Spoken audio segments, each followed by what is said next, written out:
अब हमारा next topic है expansion and decline of Maratha power, मतलब मराठा शक्ति का विस्तार और उसका पतन।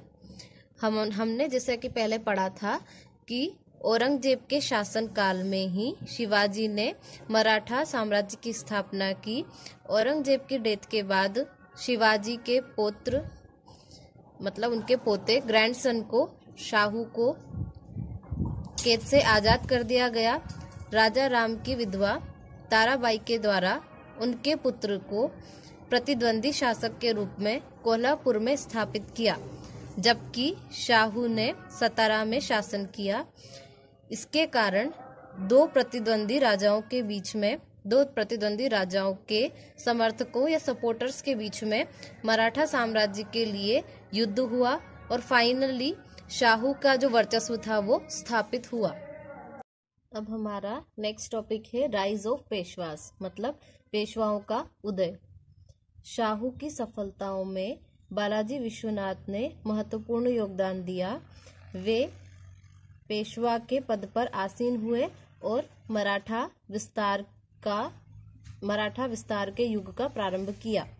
शिवाजी राज्य के सभी क्षेत्रों को शाहू ने वापस से पुनः जीर्णोद्धार किया या वापस से उसको रिस्टोर किया। सन 1720 में बालाजी विश्वनाथ के उत्तराधिकारी बाजीराव फर्स्ट आए। इन्होंने मालवा, दक्षिण गुजरात और बुंदेलखंड पे विजय प्राप्त की, साथ ही दिल्ली तक छापे मारे। हालांकि वो दिल्ली को अपने अधीन नहीं कर पाए। उसका कारण था कि मुगल जो सम्राट थे वो अभी भी काफी प्रतिष्ठा रखते थे। बाजीराव के पुत्र बालाजी बाजीराव ने मराठा शक्ति के विस्तार की नीति को जारी रखा। इनकी पेशवाशिप में मराठा शक्ति पूर्व में बिहार और उड़ीसा तक और उत्तर में मतलब नॉर्थ में पंजाब तक पहुंच गई। यह काल मराठा शक्ति के विस्तार का सबसे बड़ा काल था।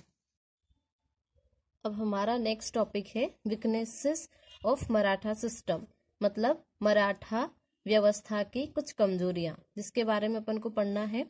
मराठा शक्ति हमेशा से एक बुनियादी कमजोरी से पीड़ित थी, मतलब उसमें हमेशा से कुछ बुनियादी कमजोरियां रही है, जिसके कारण उसका पतन हुआ।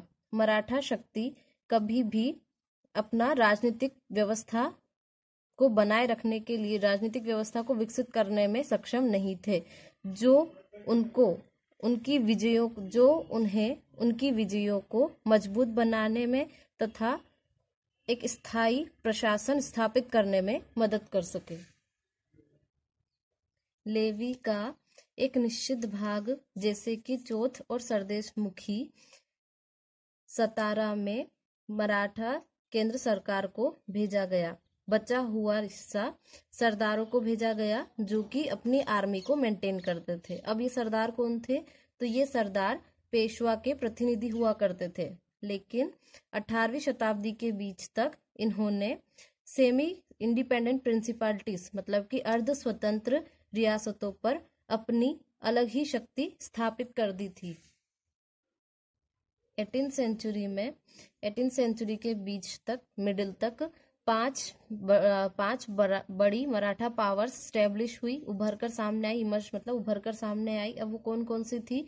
तो पुणे में पेशवा, बड़ौदा में गायकवाड़, नागपुर में भोसले, इंदौर में होलकर और ग्वालियर में सिंधिया। मराठाओं ने कॉमन पीपुल मतलब आम जनता जैसे कि किसान और व्यापारियों की सिंपैथी मतलब उनकी सहानुभूति को खो दिया था। उसका कारण क्या था? उन्होंने उनके ऊपर बहुत सारी लेवी लगा दी थी, मतलब बहुत ज्यादा उनके ऊपर टैक्स लगाए थे। साथ ही इन्होंने जो दूसरे राजा थे उनके क्षेत्रों पर आक्रमण करके, उनके क्षेत्रों पर छापे मार के उन राजाओं को भी अपना एनिमी बना लिया था, उनको अपना दुश्मन बना लिया था। पानीपत का तीसरा युद्ध जो कि 1761 में हुआ था, इस युद्ध ने यह भी उजागर कर दिया था कि इनकी जो आंतरिक कमजोरियां हैं, इस जो मराठास है इनमें आंतरिक कमजोरियां हैं, साथ ही जो इनके आसपास का क्षेत्र है इनमें भी ये भी मराठा शक्ति को समर्थन कम देते हैं। यह चीज थर्ड बैटल ने उजागर कर दी थी।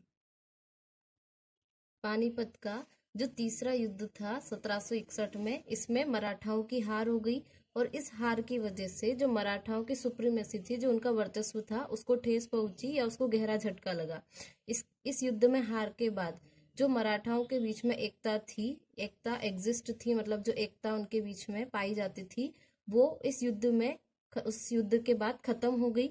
साथ ही जो मराठाओं के सरदार थे वो आपस में उन्होंने लड़ाई करी और इस लड़ाई में उन्होंने आंतरिक जो शक्तियां थी उनको भी उसमें शामिल कर लिया।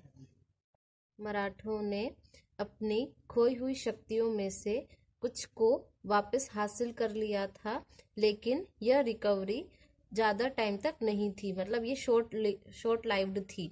उसके बाद जो देश था, कंट्री थी, उसके राजनीतिक मामलों में यूरोपीय व्यापारिक कंपनियों के हस्तक्षेप से देश के राजनीतिक जीवन में बहुत सारे परिवर्तन हो रहे थे।